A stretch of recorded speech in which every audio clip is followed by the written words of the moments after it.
What's up, y'all? It is your girl, Amber, and welcome to the Bad Bitch Academy. On this channel, I talk all about how to be a bad bitch and really live your best fucking life. So, if that is your thing, hit that subscribe button and keep up with all of my upcoming videos. Now, on this video, I really want to talk about the way we talk to ourselves.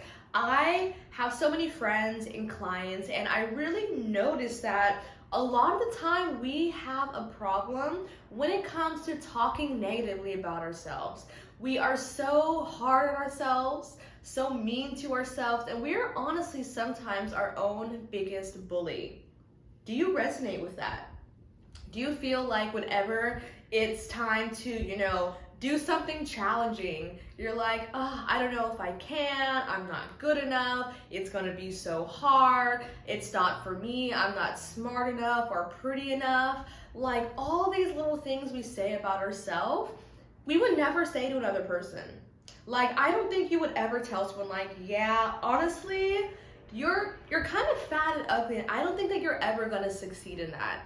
And if you would say that to someone, you're fucked up. So don't be that person. But most importantly, don't be that person to yourself. Let's just literally be nice to ourselves, because we are the only person that we're gonna be with for the rest of our life.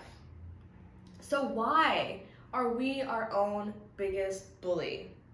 It makes no sense. It really makes just zero sense. Because when we're so hard on ourselves, it doesn't make it easier for us to do the things we really want to do.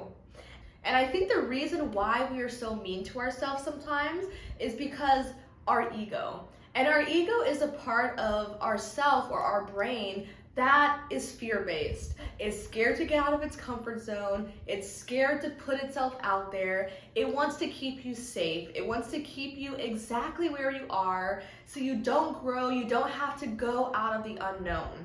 And our ego is very important, right? Especially when we were primates, right?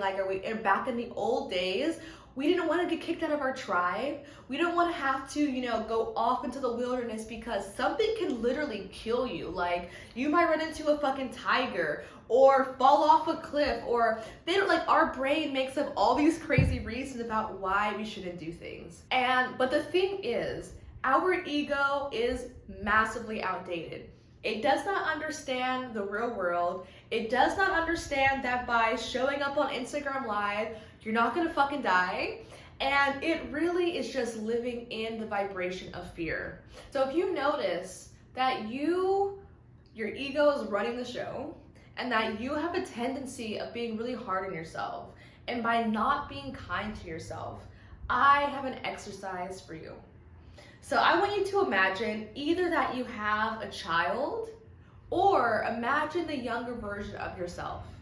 And as you're going throughout your day, first you need to bring awareness to what you're saying and what you're thinking. Really listen to what's going on. A lot of us are just on autopilot. We say things, we ramble on, we talk about how we're so ugly and worthless, and we don't even realize what we're saying. So the first step is to try to bring that awareness of, okay, am I being an asshole to myself? Or whenever you say something negatively, think to yourself, okay, one, would I say that to a little child that I deeply, deeply love? A little 4-year-old version of yourself. Would you tell them that they're not good enough and they just need to stay where they are? Or that their ideas aren't valid? Or that they're never gonna find love, so they might as well just enjoy being single forever?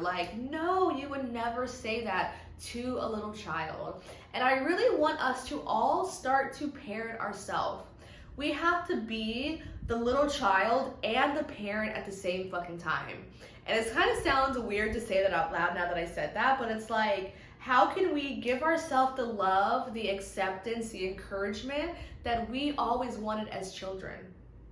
A lot of the time, our parents, in trying to love us and protect us, they really push on a lot of their own limiting beliefs and a lot of their own trauma without even meaning to. And they do that because they want to protect us, but at the end of the day, it sometimes brings us down. Imagine you told your parents, I love art, I love drawing, I want to be an artist. And they're like, no, Artists don't make any money. Do you want to be broke and struggling your whole life? You need to get a real job, or else how are you going to provide for yourself? How are you going to provide for your family? I don't want to see you on the side of the street outside of the 7-Eleven trying to sell your art. And they probably didn't mean to be assholes and just kill your dream. They had good intentions, but that probably stuck in your head and you're like, ugh, I can't make money doing art. I can't make money doing what I love. So therefore, I just have to push and work hard and just, a job, it doesn't have to be fulfilling because it has to just provide.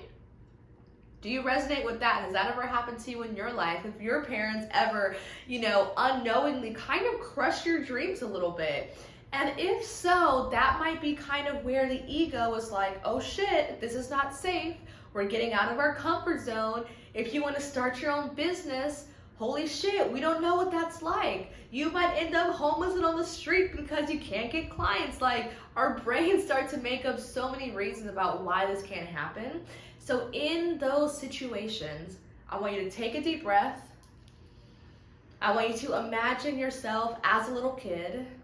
And once again, think, would I tell this little kid that? Is it something that I would say to them?